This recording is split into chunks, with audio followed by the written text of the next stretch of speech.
Quand je suis sorti de chez moi, j'ai même pas fait 10 mètres, il y avait un mirabellier, toutes les mirabelles tombaient par terre et les bagnoles roulaient dessus.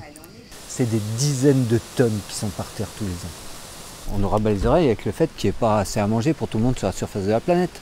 Oui, bon. Alors à partir du moment où tu sors de chez toi et où tu vois de la nourriture, qu'elle n'est pas collectée et qu'elle ne sert à personne, je sais pas, non, il y a quelque chose d'irrecevable. C'est comment utiliser mieux l'énergie dont on dispose. À partir du moment où on a produit quelque chose qui n'a servi à rien, c'est juste qu'il y a quelque chose qui ne va pas. J'ai décidé de valoriser les ressources locales. Depuis 2009, on a collecté 20 tonnes, on a redonné la moitié au caritatif, on a équipé un atelier et puis on a créé un emploi. On redonne quand même essentiellement à la BAB, au Resto du Cœur, etc. On a tenté plusieurs trucs, on a fait une redistribution gratuite sur le campus. On ne revend jamais ce qu'on a collecté, hein. On ne revend jamais le frais. Le plus beau, on le redonne. On a un fichier de donateurs. Bon, très bien. On a un fichier de prod dont on sait objectivement ce qu'ils produisent et on sait très bien ce qu'ils vont avoir en trop. Puis il y a ce qu'on repère, nous, aux alentours. On a identifié suffisamment de spots, enfin d'endroits, entre guillemets, on en a même identifié trop. C'est trop pour ce qu'on peut transformer. Si on faisait vraiment de la récupération tous azimuts, partout où on en a identifié, c'est 200 tonnes, 300 tonnes qu'on rentrerait. On s'est rendu compte, par exemple, qu'en milieu rural, tu avais des gens qui étaient propriétaires de vergers, qui avaient 70, 75, 80 ans, donc qui ont planté des vergers après-guerre en se disant plus jamais ça et tout le pataquès. Et alors qu'il est, les enfants n'y viennent plus, les petits-enfants non plus. Donc résultat des courses, ils ont une retraite agricole qui doit être à 5 ou 600 euros par mois. Et en phase 2, ils ont une capacité vivrière dont ils ne peuvent pas s'occuper. C'est juste complètement aberrant.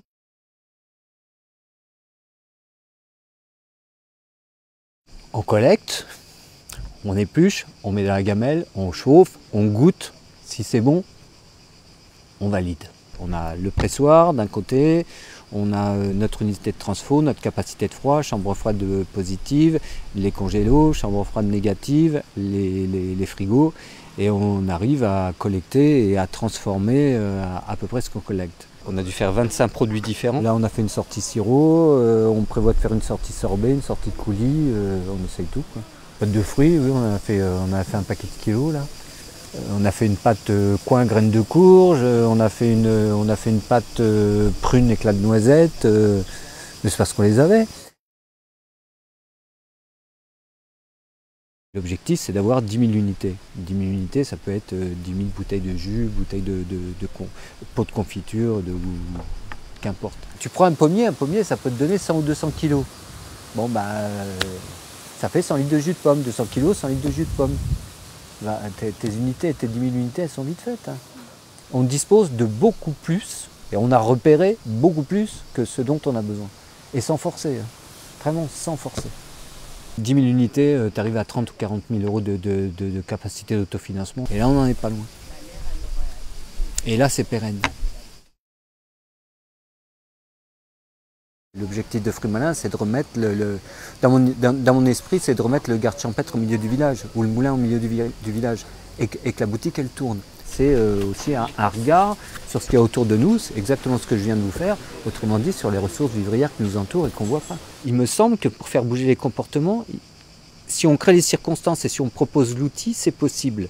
Et ce qui m'intéresse dans l'histoire, c'est de réinventer un personnage en quelque sorte, qui sera un espèce de cœur de village, et qui fera les liens entre les gens de telle sorte que ça va modifier le regard qu'ils vont porter sur ce qui les entoure, et puis qu'ils vont considérer que, oui, s'il y en a trop chez la mère machin, on peut peut-être le redonner au père machin, ou on peut peut-être le transformer. Ah oui, tiens, il y a ça, on n'y avait pas pensé, tiens, ça peut peut-être se cueillir.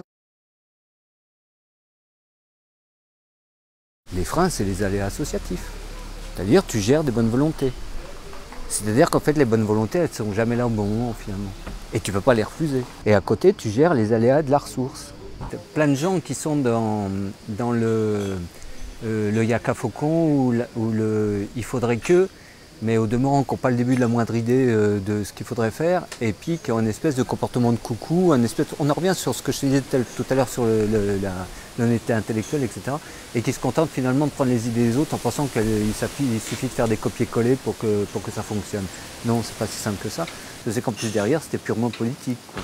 C'est juste pour brosser un tel adjoint à l'histoire de redorer son blason. Et que c'est pas comme ça que Frémalin a vécu. Enfin, c'est pas ça le propos. Ça a été des freins. Et en plus, ça a objectivement été des freins. Parce qu'il y a quand même cet arrière-plan politique, mine de rien, il joue quand il demande des subventions.